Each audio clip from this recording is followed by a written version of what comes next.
Well, good afternoon, everyone. Can you hear me? Can you hear me okay? Well, first of all, thank you so much for being here with us today. We know that there's actually a lot happening at the law school, so we're incredibly grateful that you chose to come here. And of course, this is because of our wonderful speaker. And for those of you that don't know me, my name is Rosa Flores. I'm actually the Associate Dean for International and Comparative Legal Studies here at UW Law School. And it is my honor to be able to begin today a new speaker series. It's actually a speaker series on women and international law. And we're going to be beginning, this special lecture series with Nasim Fussell, who I will actually introduce in a few minutes. But first of all, I want to thank our co-sponsors. We have a number of co-sponsors for this event. We have the American Society of International Law. We have the Washington Foreign Law Society. We have the International Law Society, and we have the GW Law Association for Women. And I want to thank so much Professor Leah Calabro, who all of you know, and she's been helping so much with events. And of course, if any of you are aiming to use or obtain continuing legal education with this event, please go and see her after this event. And I also want to thank Selena Davis, who's over there, and she helps us tremendously as well with events. And I actually wanted to start our conversation today by sharing a little bit as to why we created this series. Why in the International Comparative Law program we have a series now on women and international law. And there's actually 5 reasons for creating this new series. One of them is to showcase the amazing work that women are doing in the field of international law in positions in which they are shaping and making critical decisions to advance this very important area of the law. And some of them are our alums, which is something that makes us incredibly proud, like Nasim here. And we also want to promote from our program that more women, join the field of international law. And many of you are sitting around this room, so I do hope that you're inspired today and that this encourages you to pursue careers in the area of international law. I also wanted to create a space, right, to be able to discuss what women can do in international law, what a career path in this area looks like, and to also discuss challenges and advances. I think it's also very important from our program to promote equality, inclusion, and diversity in everything that we do in all areas of international and comparative law, and also in practice. And also, I think it's very important for our program to give a platform to women practitioners in international law so that they can inspire, they can motivate, they can mentor, and they can continue to influence international and comparative law developments despite the difficulties encountered in this area of the law. But without further ado, I want to introduce our amazing speaker today. She's also our inaugural speaker for the Women and International Law Speaker Series, and I can't think of a better speaker for this purpose. So Nasim Fussell is a partner and a trade attorney in Holland Knight's Washington, D.C. office, where she's a member of the Public Policy and Regulation Group. She has a wealth of trade, legislation, and negotiation experience, having served in numerous trade-related roles in the public and private sectors. She advises clients on trade legislation, negotiations, and regulatory issues. She provides legal and policy counsel pertaining to forced labor, customs and trade compliance, supply chains, investment, exports, enforcement of trade agreements, and market access issues, among others. Prior to joining Holland Knight, she actually served as Chief International Trade Counsel for the U.S. Senate Committee on Finance, serving under Chairman Chuck Grassley. She also served as Deputy Chief International Trade Counsel under former Chair Orrin Hatch. She also worked on several significant trade negotiations, including the U.S.-Mexico-Canada Agreement. And as a lead trade lawyer for Senate Republicans, Ms. Fussell also led negotiations at the Senate with the administration and U.S. House of Representatives on the USMCA Implementation Act. There's more. This continues going. She has this incredible career. I remember when I first read this bio, I was like, wow. I mean, this is exactly what we want our alums to be doing. But I continue. So she also served as trade counsel for the House Committee on Ways and Means, where she served under Chairman Kevin Brady, Paul Ryan, and Dave Camp. She also worked on significant legislative achievements, including the Trade Facilitation and Trade Enforcement Act of 2015, Bipartisan Congressional Trade Priorities and Accountability Act of 2015, Trade Adjustment Assistance Reauthorization Act of 2015, Trade Preferences Extension Act of 2015, and American Manufacturing Competitiveness Act of 2016. She has also worked on a wide range of issues during her time in both chambers, including digital trade, digital services taxes, tariff reform, e-commerce, trade and technology, forced labor, and trade and agriculture, among others. And prior to joining the government, she served in a variety of trade and public policy roles in the private sector for a major automobile manufacturer, a cross-sectoral trade association, and a global technology company. She also started her legal career as a law clerk in the U.S. Department of Commerce Office of the Chief Counsel for Import Administration. Ms. Fussell has an LLM in International and Comparative Law from GW, George Washington University Law School. This is, of course, the most important fact in her bios. She also has a JD from the University of Baltimore Law School and a BA in History from the University of Michigan. And thank you so much for accepting your invitation, for being our inaugural speaker, to dedicating your time to us today. And I actually have a number of questions for you, and we will also have a section for questions and answers from the audience as well. I wanted to start by asking you about this amazing and wonderful and very rich career in international trade law that you have, including many different professional experiences.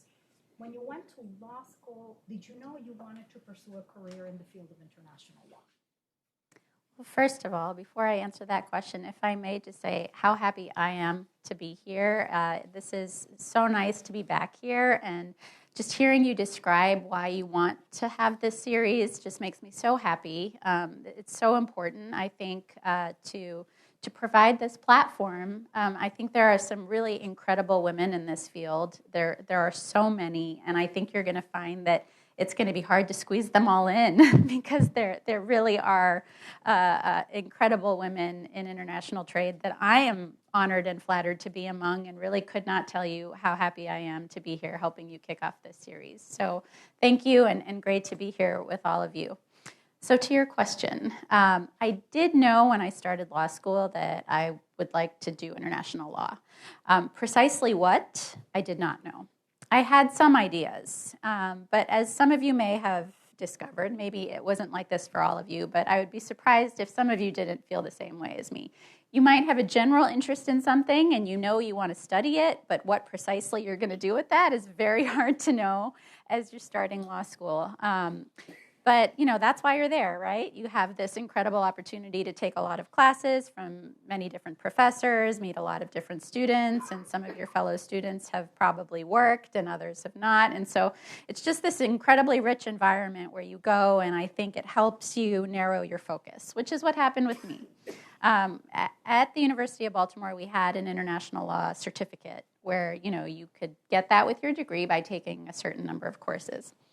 So funny enough, I spent year two really focused primarily, on international law generally to start with, of course, but then immigration, human rights, women in international law, and I loved all of it. And I get to year three, and I'm thinking this is definitely where I'll focus, right? International criminal law was an area that I was really fascinated by as well. So I get to year three, and there are really only a number of classes left at this juncture that fit into my schedule between classes and work, and they just happen to be international trade law, international business transactions, and international finance. 2 out of the 3 were with the same professor in the same semester. And that was it. I was riveted. I was sold. I was done. And that was what made me suddenly realize, okay, I've got to do international trade. But it was in my final year of law school. At this point, I had not focused my internships or any of my jobs in this space, and I felt a bit panicked because I thought, well, how on earth am I going to get a job? And I need to go out and make money and pay off my loans and, have a career. And so I had this professor, Professor Morad Egbal, who was just fantastic, and he was the one who guided me towards consideration of the LLM.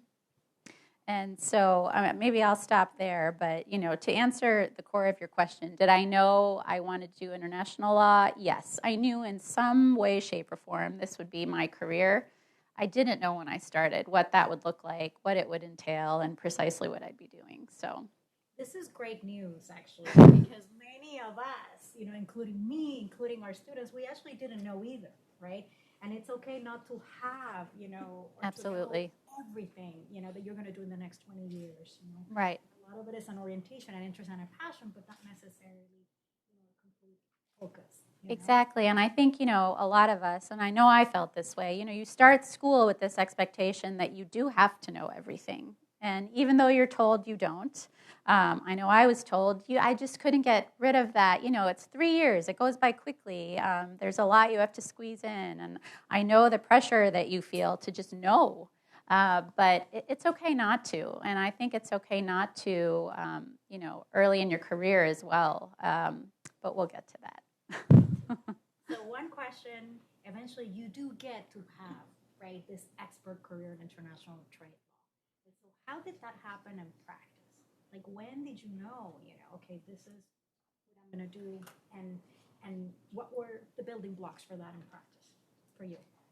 So I'll pick up with the advice I received to do the LLM, which was, it was a big decision for me. Because I already had a U.S. law degree, and I was already in quite a bit of debt, as we tend to be after you finish law school. And I really had to sit there and think, how badly do I want this? How much do I think it's going to help?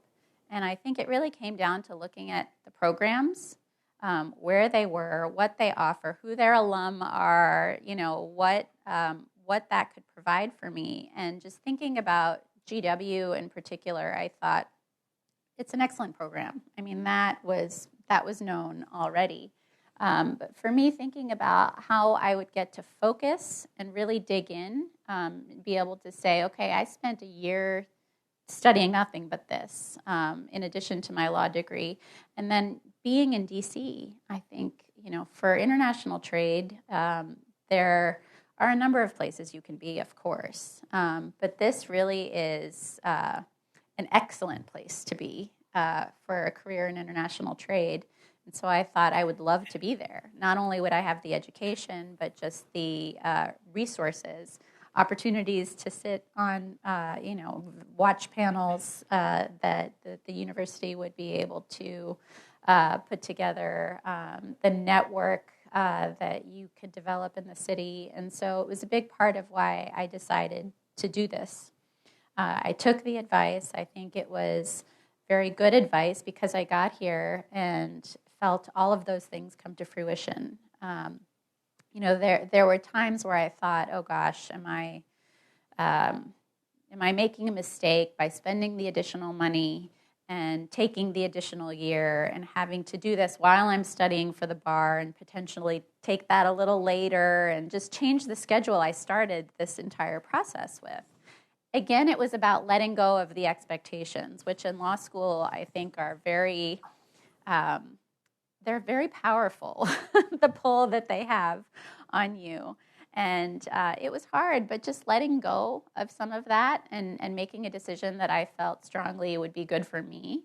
And it did very much turn out to be good for me. I loved this program.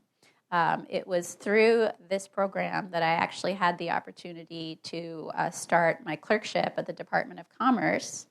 Again, the network, I cannot emphasize that enough. It was through Professor Chernovitz, who was aware of this clerkship, and I applied, and much to my surprise, I got it.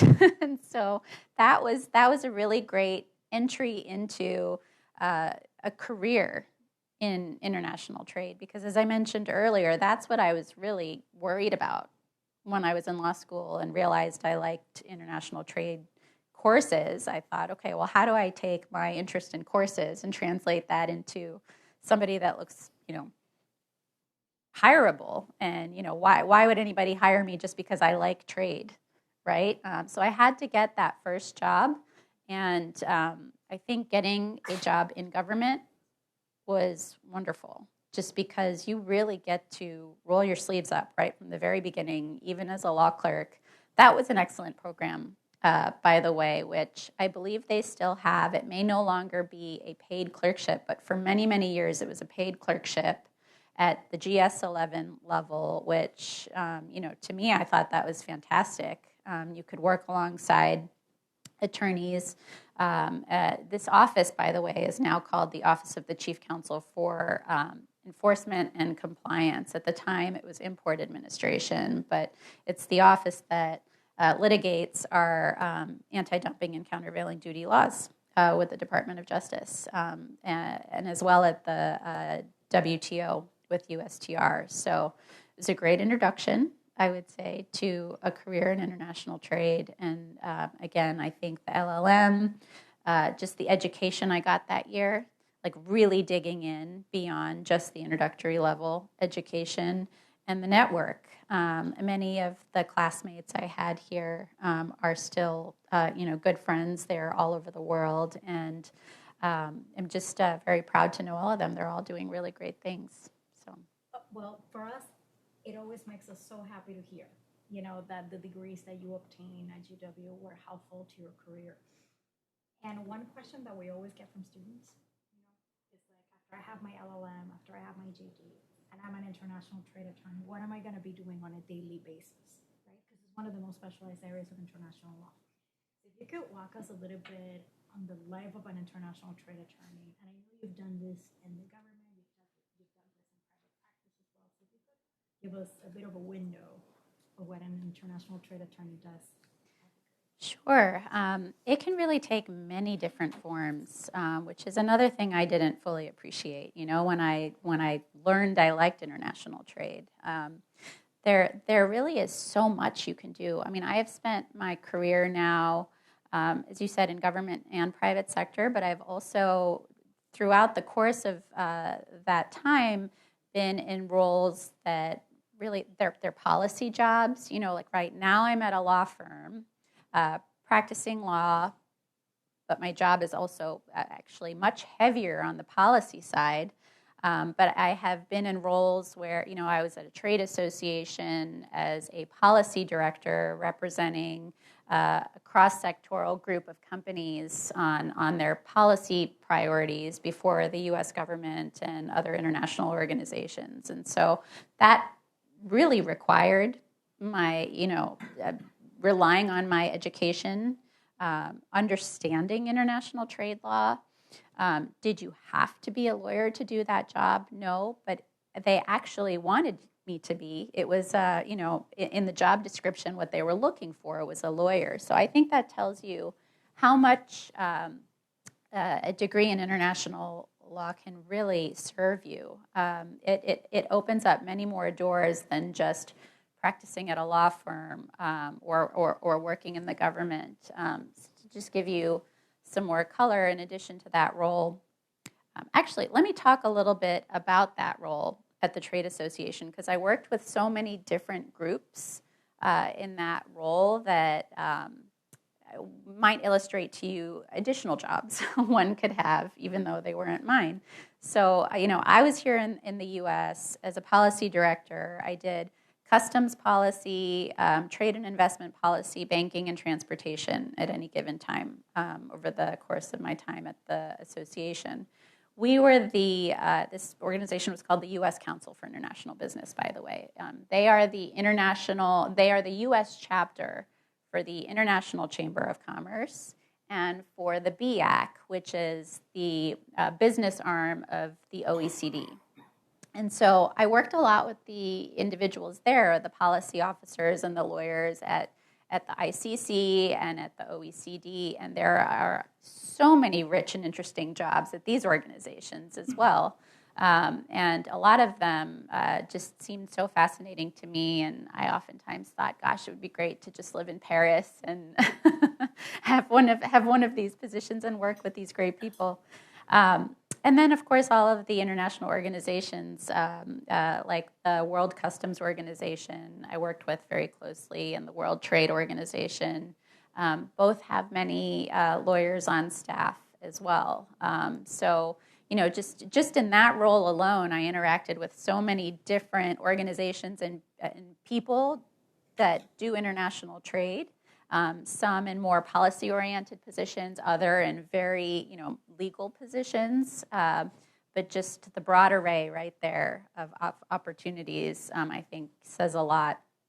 I've also worked in-house for a big manufacturer, advising on customs compliance. And so this is an area where, again, you don't have to be a lawyer, but being a lawyer, perhaps being a broker, a customs broker, again, another area that's very technical. You really have to understand the rules, is incredibly helpful. And I had a number of colleagues there who were lawyers and brokers, and I'll tell you, the ones who were lawyers who took the broker's exam said that it was a lot easier to pass the broker's exam, which is notoriously difficult.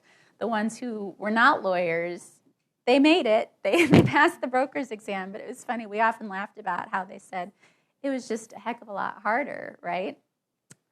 So that's just another example of a way that you can utilize your law degree focused on international trade. I've worked on Capitol Hill. I've worked in positions where you had to be a lawyer. I was a trade lawyer for the Ways and Means Committee and for the Senate Finance Committee. And here, of course, there's the piece where you're writing legislation. There's the piece where we're constantly interpreting legislation that has been drafted by Congress, and then a lot of negotiation as well. So using the example from my bio, the USMCA, that was quite a legal exercise, I would say. That was the first time that we had taken such a large trade agreement, the NAFTA, and essentially renegotiated it. And then we had to ask ourselves the question, which is a very legal question, how do we draft this bill? And as you can imagine, there were many questions involved in that process. There's always, of course, the political layer, but then, you have to make sure you do it in such a way that, the questions we were thinking about were, do we wipe NAFTA off the books? How can we do that when the NAFTA Implementation Act was amended so many times over the years that there were things that had nothing to do with NAFTA that were tied to that law, right? So it was a very legal exercise. It was very technical. It was challenging, to say the least. And so that's just another example of a way that you can use your law degree. I mean, and there are plenty of other lawyers on the Hill outside of Ways and Means and Senate Finance who are doing things like this on a daily basis. There are non-lawyers on the Hill working as legislative assistants, legislative directors, and chiefs of staff who either specialize in trade because it's in their portfolio or spent a good bit of their career elsewhere working on trade. Again, some are lawyers, some are not. But in the roles that I held, I had to be a lawyer. And the education and everything that came before that in my career, I think, really always helped serve me in each subsequent role. And I have two questions for you. One of them is, what do you love the most about your work? The people, I would say. I think working in an international career environment, you just meet so many wonderful, interesting people from around the world on an almost daily basis. Really, in any job. I mean, when I was working for a big U.S. company, it was multinational, and we were regularly talking to colleagues in offices around the world. We were regularly talking to stakeholders that were on the Hill or other governments outside of the United States about our work. And so, I mean, that's just an example for you. But even on the Hill, we regularly communicated with a number of different stakeholders, including many of the different embassies in town, including many of our trade agreement partners and potential trade agreement partners. So it's just an incredibly rich environment when it comes to the work, but the people, I think, is what really makes it. So that's what I've loved the most. And I have a connected question. Okay. What has been the most challenging part of your work? Oh, goodness. I would say there is a lot of divisiveness and contentious views in the area of international trade policy. I think it has always been this way. And then you add, working in government to that, and you really live that on a daily basis, right? Because your job is trying to negotiate all those different views to find a good outcome. And then, what is a good outcome? It's really, in the eye of the beholder at the end of the day. So just this notion that you're constantly, you're constantly letting somebody down, despite your best efforts, right?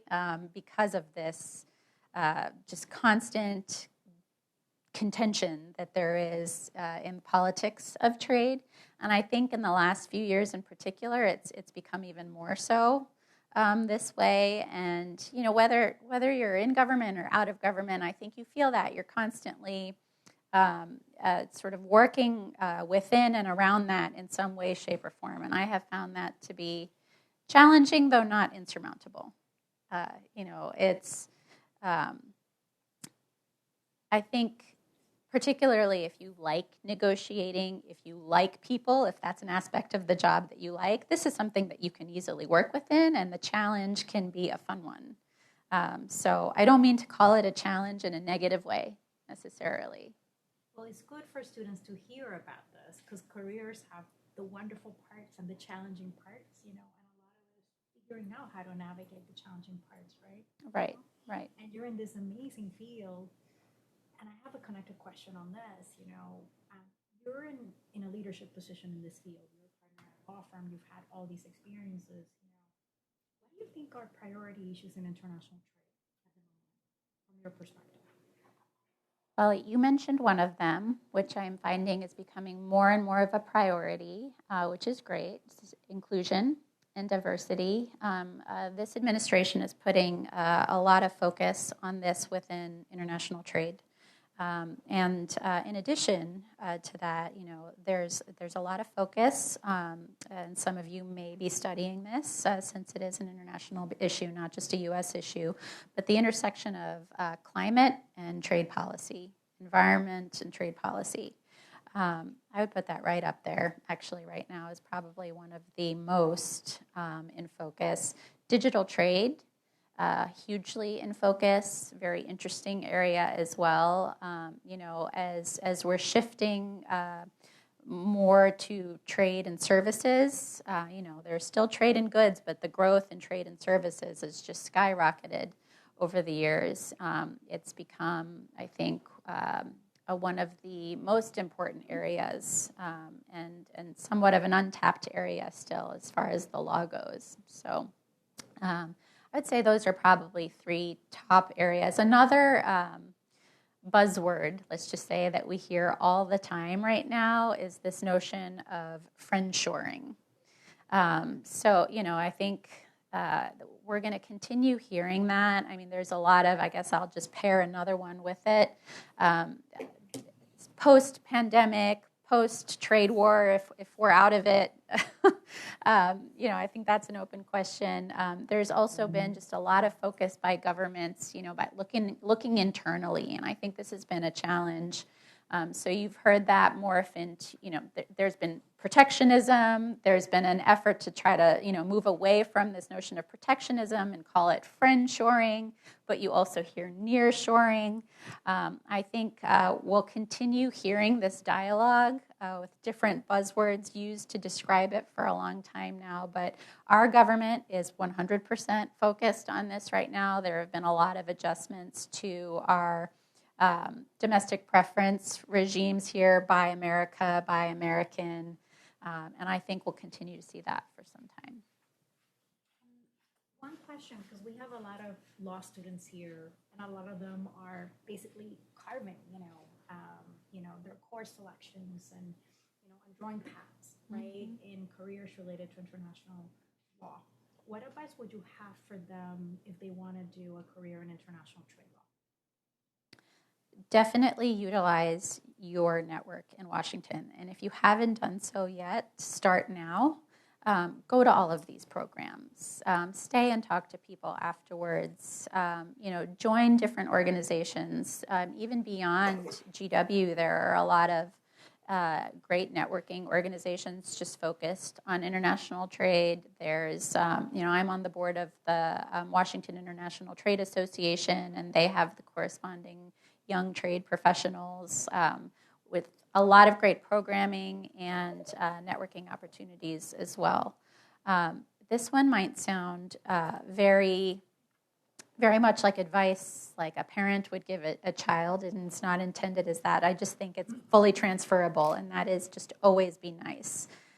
I've talked a number of times now just today about how big a role the people have played in my career, to the point where I think that's one of my favorite parts of the job still. But I think being kind and gracious and graceful when you meet people, especially in a city like this, I think everything is always moving so fast. It may feel like a lot of self-interest surrounding you, but just try your hardest to push through that when you encounter it, and just be nice to others.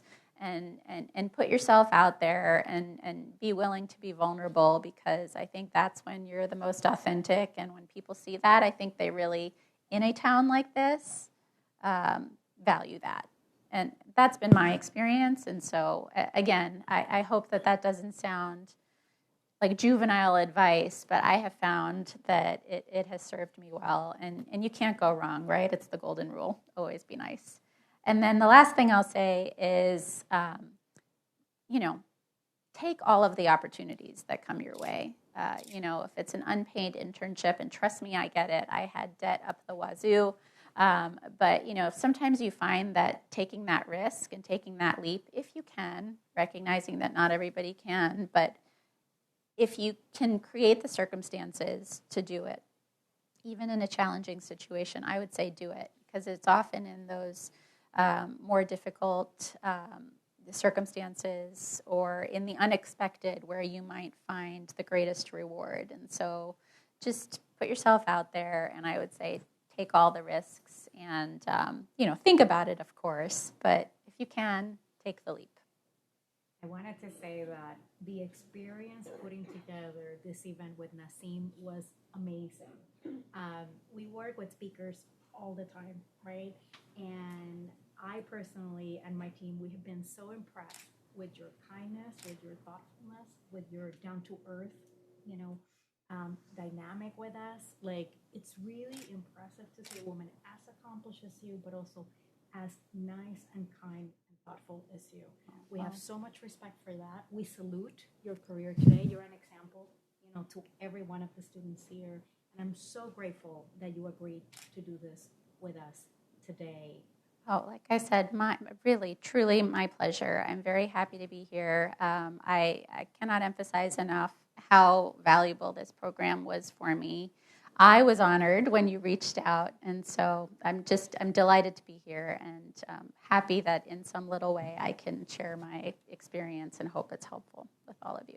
Well, thank you so much, and I wanted to make sure students have an opportunity to ask you questions. Of course. I think some of them are very curious, so I wanted to open the floor for questions. Yes, please. So, I have like a conception of international law as a mostly public/nonprofit or government sector work, and you already described your work in government in the Senate and the House. But I'm curious how you would say international law, since you work for a private law firm, how it has played out in your career as working in the private sector. Has your work substantially changed between like being an associate and a partner now with regard to it? So I took a bit of a non-traditional route to a law firm, I guess. One thing I did know very early on, before I went to law school, was that I did not want to work at a law firm. Go figure, right? So I just avoided that path very intentionally. I worked at a law firm before law school, and I thought, okay, this whole corporate universe is not going to be for me. I had been given a lot of really good advice from people I really respected about how government was the way to go to get started. And so that, I mean, again, nothing against that path, and here I am now. But when I started, that's what I was focused on.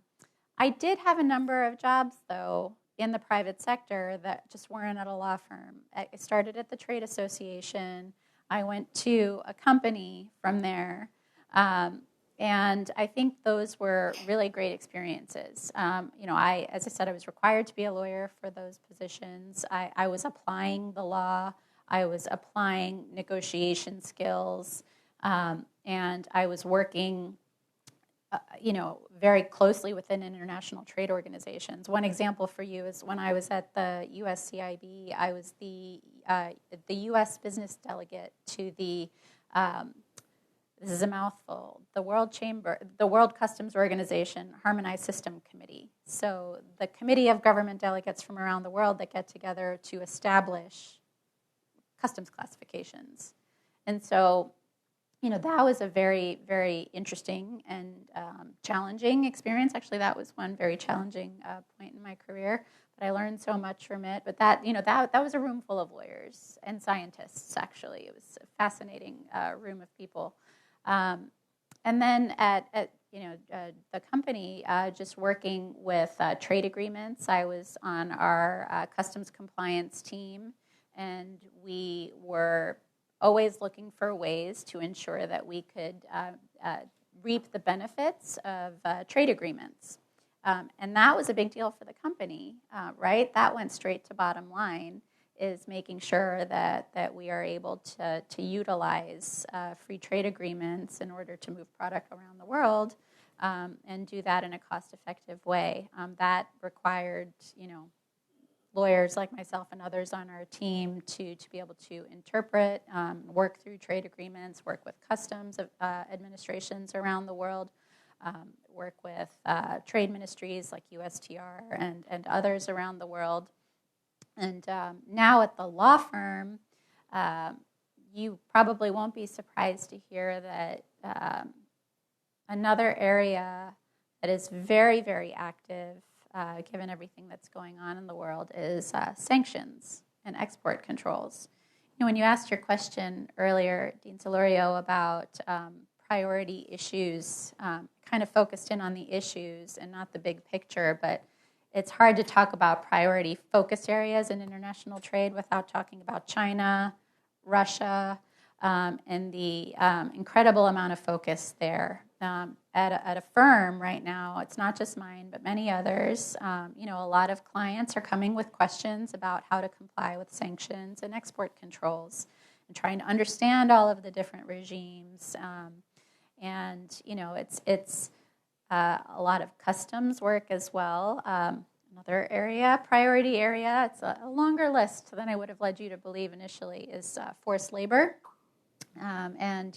That's another area that a lot of companies, pairing that with the environment and climate and the intersection with trade policy, I would put broadly under a bucket called ESG, which is creating a lot of focus in terms of work and interest for clients, for law firms. And so it's not just myself and my colleagues who are focused on international trade that are doing work in the area of ESG. A lot of our energy and other partners are very focused in this space as well. So I don't know if that answers your question, but there is really a very broad variety of work when you're practicing international law in a law firm. And even to my own surprise, I will say, I still think I'm very young in my career, and particularly having not worked as a lawyer at a law firm, there is a lot that I'm still learning there. One of the things that was surprising to me is that you really do, and this was a positive thing, you work outside of your little bubble more than you might expect. I work regularly with our M&A lawyers in corporate, with my other policy partners, as I mentioned, energy, and of course a lot with my other colleagues in international trade, all of whom have different areas of specialty. My background, for example, is not necessarily given my career track in sanctions and export controls. It is now taking a lot of my time and is maybe becoming that, but a lot to do with what's going on in the world. Some of my colleagues, however, that's where they've spent the bulk of their career, is specializing in that. And so just the ability to work with so many different specialists, even within your own firm, has been a really great experience and something I didn't necessarily expect or appreciate as an opportunity going in. Questions over there, Allison? Hi. Hi. I wanted to know, how do you illustrate what makes you different in international trade? Because if you have 50 people graduating with the same qualifications, I teach procurement. So when students ask me, I tell them, you need to carve a niche for yourself in the greater area to show that that's what makes you different or special. So what would you say, what would you need to do in international trade that would make you different from the 10 other applicants applying? That is a very good question. I would say that what you tell your students is actually good advice. If you have an area of specialization that you can emphasize, do so, definitely. It's rare to have an area of specialization so early in your career. So if you have that, particularly, many of you in an LLM program have worked before, and if you have developed some of that expertise and specialization already, that will give you a leg up. Compare yourself to me, where I was at the beginning of my career that I described for you. I didn't have that, and that was very challenging. And so I came here to try to develop that in some way, and I ended up in an office that was doing anti-dumping and countervailing duty litigation, which is highly specialized, right? I didn't even fully appreciate that at the time, but once I had been there, I learned that. And I think that very much helped my transition to the next role. Even though they weren't looking for an AD/CVD litigator, this was a policy role, they were looking for somebody who could come in and learn quickly. They wanted somebody who could understand and speak customs, right? It's like its own language. And so coming from a job where I was working on something so niche and in a relatively complicated area that was both technical and legal, they saw that as something that I could translate into learning quickly into this other role. And so I think utilize that to your benefit if you have that in your background. And even if it doesn't fit directly with the job that you are applying for, you can find a way to demonstrate how you have gotten where you are so far today to show how it will benefit your potential employer.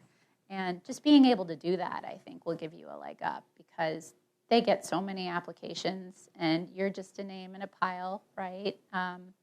Sometimes the challenge is just getting pulled out of that pile.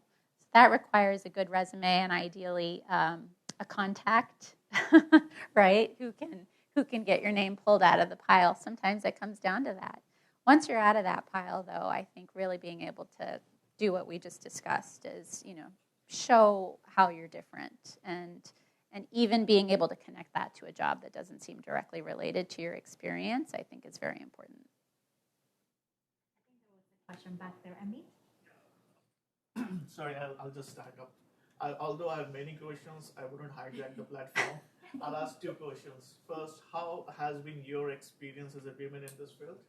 And second, do you think gender issues are discussed while making policies or laws when you're making trade or any related policies or laws or legislations maybe? Gender issues are discussed or not? Yeah. Two very good questions. Thank you. So,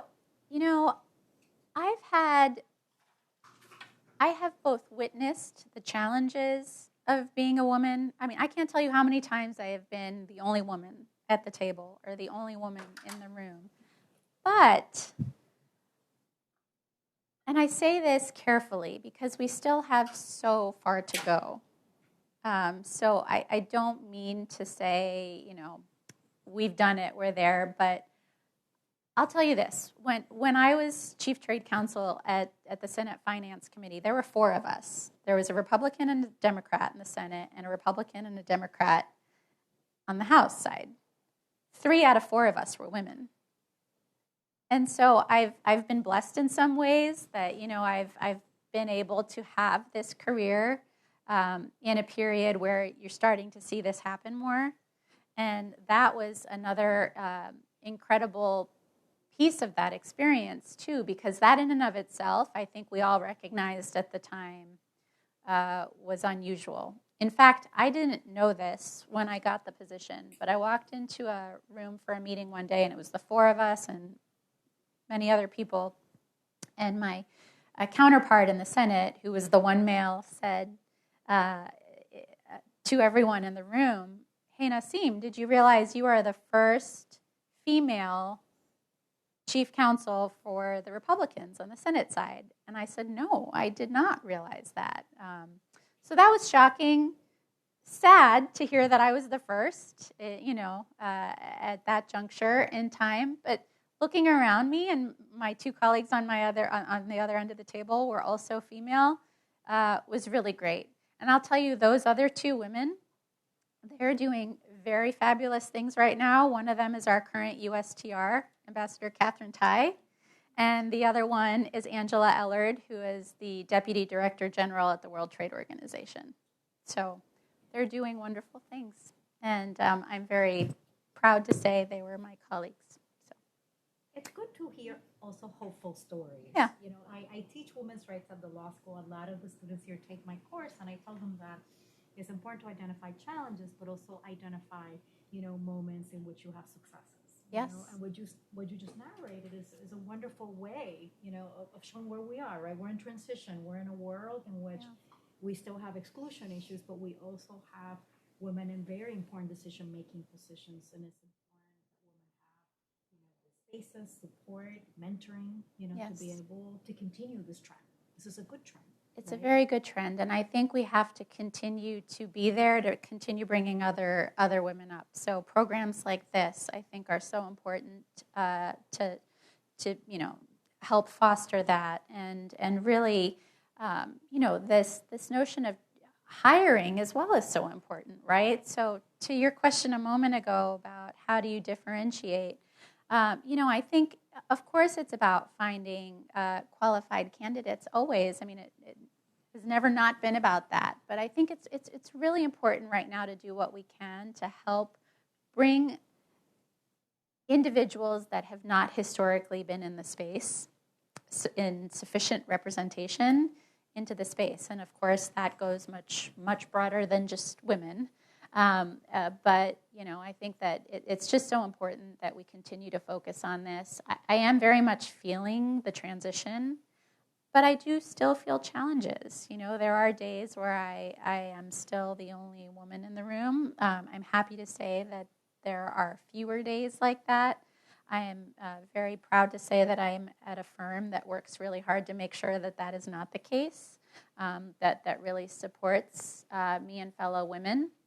And I think having other firms, I think law firms have a great responsibility in this space, and they know that, and I think we're starting to see the shift there as well. There was another question. It was about how much gender issues are is discussed. part of negotiations. Yes, very much so. Again, another thing I think we're seeing in transition. Using a very recent example, I am not directly a part of this, but some of my former colleagues on the Hill right now are negotiating renewals for GSP and some of our preference programs. But I'll focus on GSP because as part of the negotiations, they're looking at whether they need to change the criteria for eligibility to make gender more important, let's just say. And this is a tough conversation, because I think everything we just described and discussed would support doing so, right? I think the other side of that argument is, well, this is a program for developing countries, and it is intended to help developing countries grow economically. And so if we make it harder, are we creating a new challenge inadvertently, right? But then in the middle of that is that argument, right? Because I think everybody at the table would agree it is important to empower women and to ensure that they are being treated well and fairly. At the same time, they're trying to balance that with meeting the goals of the program. And so I think this is a really good example of how it's, not always as black and white as we hope for it to be, right? Especially in trade. There are trade in particular. I mean, I think policy, specialists in many other policy areas might say it's the same, but it's this push and pull where you make sure you don't push too much or pull too much for fear of having an unintended consequence. And all that to say, they're very focused on this. And they're trying to find the right path forward. And I hope that they do. But it is currently unresolved. It's actively being negotiated. I think we have time for one final question. Anybody has a question? Yes. You mentioned quite a lot about your work within the US government, customs, and all of that. I'm curious to know whether you've been a part of, I guess, like international arbitration tribunals. Say if there's a commercial trade dispute, so within two parties that are party to the CISG or something like that. Because the negotiations part, I suppose, is like you're trying to meet in the middle, but then at the point there's a dispute and you have an arbitration tribunal. How has your experience there differed? So I have not ever been a part of such a dispute. I have the extent of my experience there. But on that note, I will say one of my favorite classes here was on that topic. And I'm not sure if he's still here. Professor Alexandrov? He is. He is? All right. Take his class. Stanimir Alexandrov. Yes. Excellent class. Excellent professor.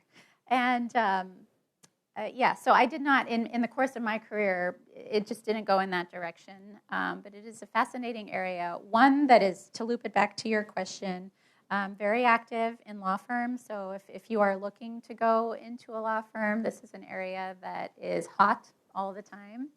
In government, we deal with it in the context of sort of state to state mostly. But on the private side, I know it's a fascinating career to have. And if you haven't taken this class, take it. Well, I think it's time for ending, and I just wanted to thank you so much for your time and your generosity today and for sharing all of your experience and wisdom with us. And Very again, happy to be here. It's so wonderful to see what you're doing, and I think you've inspired many of us today. So thank you so much. My again for pleasure. being here with Thank us you. today. Thank you for having me. Thank you all for joining us today. And remember that we have lunch as well, if you haven't had lunch yet. Thank you.